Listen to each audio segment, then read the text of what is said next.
Did you know Indigenous women are more likely to experience violence in their lifetime compared to non-Indigenous women? 42% of Indigenous women have reported that they have experienced early childhood sexual and physical abuse from an adult compared to 28% of non-Indigenous women. According to research, colonialism and the residential schools account for high rates of violence amongst Indigenous peoples, resulting in historical trauma of violence and neglect passed across generations called intergenerational trauma.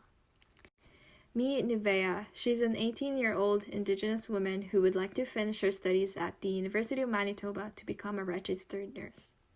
She lives with her younger sister Mary and their parents.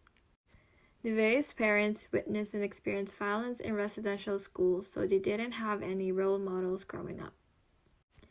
It is for this reason that Nevea's father turned to alcohol to cope. Because of this, he frequently physically abused his wife in front of their children. Their mother now suffers from PTSD due to multiple traumatic experiences and is unemployed, so she cannot be financially independent to leave her abusive relationship.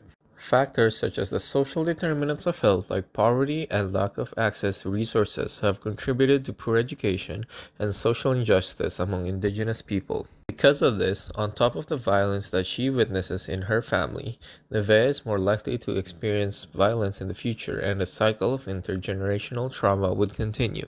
So, what can we do to break this cycle? We can use one of the Ottawa Charter strategies, such as creating a supportive environment, to establish an IPV awareness campaign to help families such as Nevaeh's and to raise awareness about this issue to prevent it from reoccurring in the future.